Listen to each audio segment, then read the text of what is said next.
Hello, I'm Arash. I've been in the UK for 2.5 years. I've been a refugee and my family joined me about 2 years ago. Firstly, I want to say I'm really grateful for the help we've received from the NHS and the government. My wife was diagnosed with MS 15 years ago, and without NHS help, we'd actually be in a worse situation. Since she arrived in the UK, I've put effort into understanding the law and have acted according to it.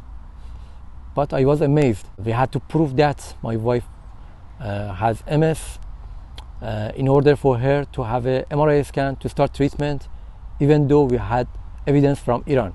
Can you understand how it's difficult for everyone who's special patient and with life-changing condition and has had to try and prove it for months, and then their symptoms and behavior aren't believed, and nobody is willing to do a scan to find out. It was a very difficult time for us. We finally solved these problems with the help of Citizen Advice, who really supported us.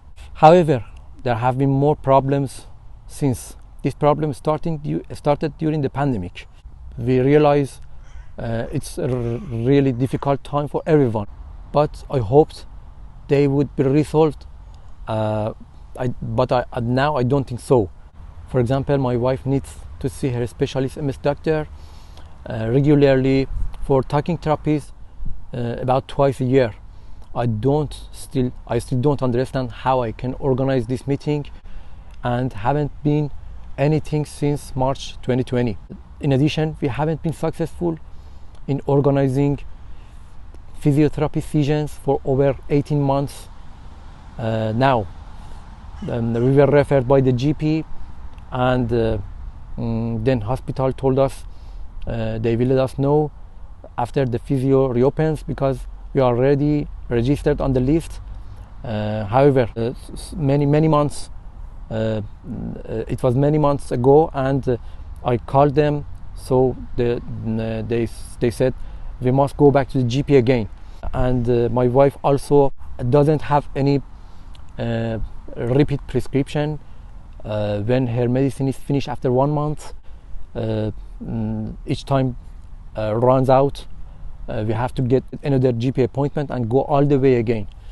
Another problem is my wife's ability to speak has weakened over time due to illness. I wonder how translators don't know such things about special patients. Sometimes when they don't understand what she's saying, some of them engage in aggressive behavior that's really ugly and upsetting for my wife, who's already in distress. And given these issues, concerns is that I'm preparing myself for work, but I'm not sure how my wife can express her problems, or if something urgent happens, how can she be connected to the A&E treatment department quickly. Thank you for giving me this opportunity. And finally, I can understand what complex tasks are on the NHS shoulders, especially during the pandemic. I'd like to say thank you very much for all your sacrifices.